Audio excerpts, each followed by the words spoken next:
How's it going, guys? Miroki here, and welcome to another Monday video. I don't really have a name for the series, and it's also not Monday, so sorry about that, but I'm getting it done now. So, thank you so much for all your comments last week on who your favorite player was. Super awesome reading them all. Just a really good mix of players too, lots of names I hadn't really thought about. I got into some discussions about NHL 06, greatest NHL game of all time. So yeah, it was really fun reading those. For this week's question, and it kind of ties into one of the topics of the video, I want to know about your guys' favorite international ice hockey moment. And this can be in the Olympics, the World Cup of Hockey, World Championships, World Juniors, stuff like that. And this is a really hard decision for me. There's so many things that come to mind. Obviously, the World Juniors, was it 2008? Whatever the year, it was PK Subban, John Tavares, Cody Hodgson, Ryan Ellis, and Jordan Eberle. The semifinals game against Russia, Canadians are down 5-4 with dying seconds in the third. Russia ices the puck, trying to go for the empty net goal. And of course, the Jordan Eberle game-tying goal, Canadian hero magic happens, and that, the Pierre Maguire call, can you believe it? Yes, I can. Here's why, just the memes. So that's definitely one of them, but I don't think that's my favorite. And of course, there's also the 2010 Sidney Crosby game-winning goal in overtime. Of course, that was in Vancouver.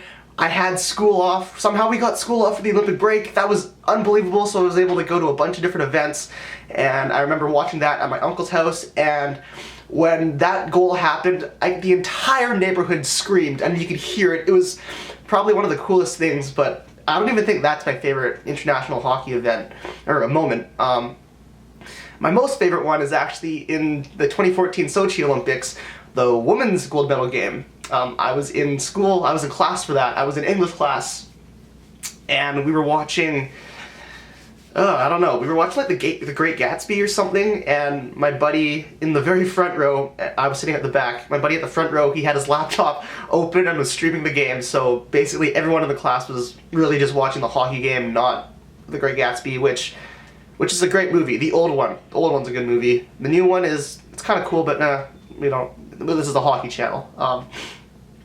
But yeah, so my buddy's streaming the game.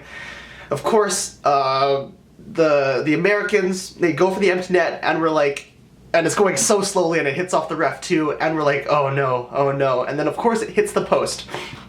And at that point, I was like, it's meant to be. The Canadians are coming back. And it was weird. The entire game, even though we were down 2-0, right? We were down 2-0, and I never had a doubt in my mind that the Canadian women were going to lose that game. I knew with 5 minutes left, 2-0 down, I was like, that's okay. Somehow we're going to find a way to get it done.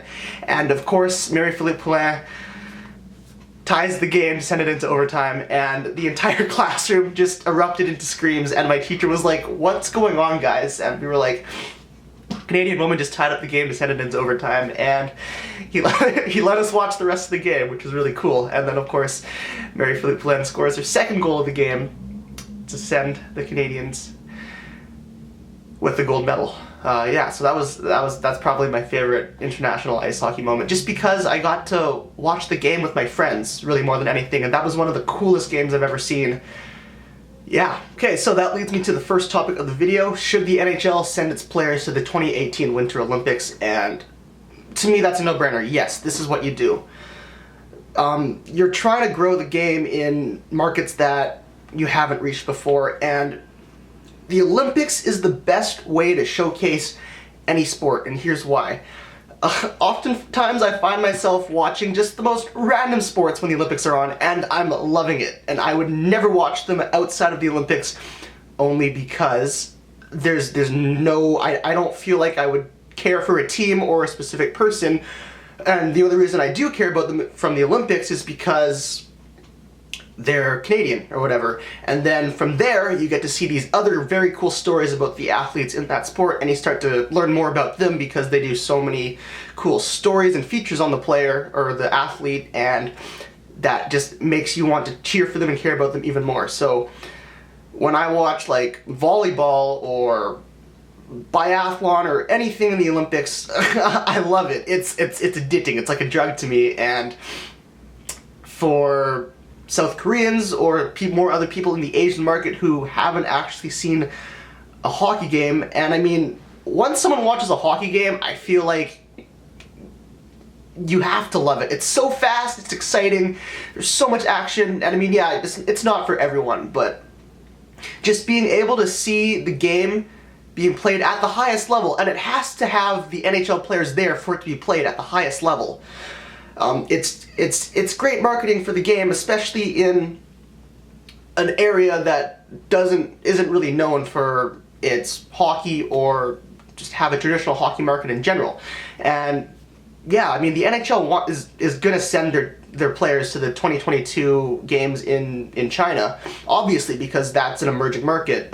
China already has a KHL team, and they're looking to get more competitive in international hockey for when they host the Olympics, because they don't want to be embarrassed. And the NHL is thinking, yeah, we're going to send our players there. That's a market we see. But I also don't see why they don't want to send their players to South Korea. That's another market there that you never know. So yeah, 100% the NHL should be sending their players to South Korea. So the next topic comes to us from Twitter, from Connor McMatthews, and he asks, what do you think of the fastest skater competition, and did the NHL mess up with the running start for Larkin?